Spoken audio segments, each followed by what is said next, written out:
अस्सलामुअलैकुम, welcome to my YouTube channel Lahori Chaska. उम्मीद करती हूँ आप सब बिल्कुल खैरियत से होंगे। आज आपके लिए मैं बहुत ही मज़ेदार और बहुत ही खस्ता सी भलियों की रेसिपी लेकर हाज़िर हुई हूँ। तो चले अब हम चलते हैं अपनी रेसिपी की तरफ।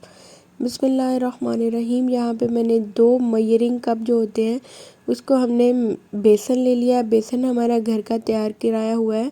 ये हम चने की दाल लेके ख़ुद पिसवाते हैं। बहुत ही मज़ेदार, इसका जायका बहुत मज़ेदार होता है। यहाँ पे मैंने इसके अंदर नमक ऐड किया, हाफ़ टेबल स्पून। यहाँ पे मैंने 2 चुटकी इसके अंदर डाल दिया ज़र्दा कलर। और मैंने यहाँ पे 2 से ढाई चुटकियाँ, यहाँ पे आप देख सकते हैं, बहुत ही कम अजवाइन को मसल के डालना है ताकि इसका एक बहुत ही मज़ेदार सा टेस्ट आए। यहाँ पे अब हमारा 2 कप बेसन था, इसके अंदर हम सबसे पहले 1 कप पानी फुल ऐड कर देंगे। इसको फिर हम अच्छे से मिक्स कर लेंगे ताकि हमें पता चल सके हमने इसकी कंसिस्टेंसी कैसी रखनी है, इसको हमने कैसा मिक्सचर बनाना है। तो इसके हिसाब से हम दोबारा पानी ऐड करेंगे, एक साथ नहीं करेंगे।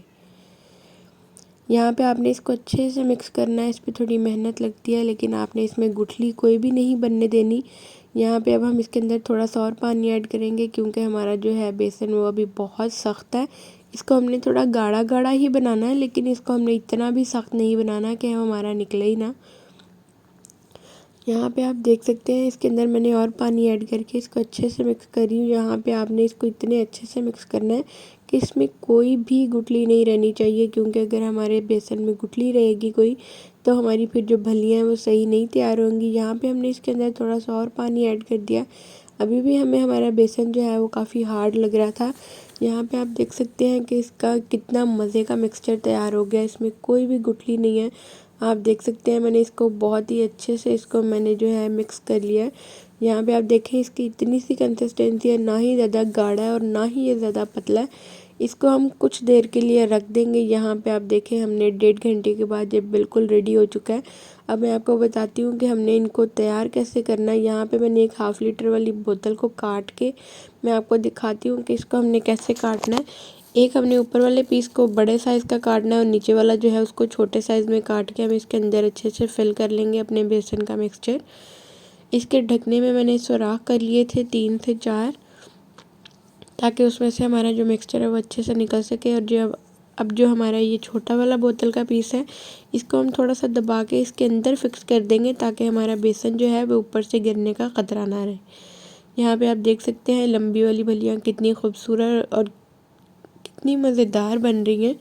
यहाँ पे आप देख सकते हैं कि कितनी खस्ता खस्ता अभी से ही लग रही है और कितनी माशाल्लाह से मज़े की फूल रही हैं। ये बहुत ही मज़ेदार बनी थी। यहाँ पे हमने एक पुर बना कर निकाल दिया। दूसरी तरह मैं आपको फिर बता रही हूँ कि देख सकते हैं आप कितनी मज़े की बन रही हैं। आपको इंशाल्लाह मैं किसी दिन गोल भलियाँ बनाने का भी बहुत जल्द तरीका बताऊँगी।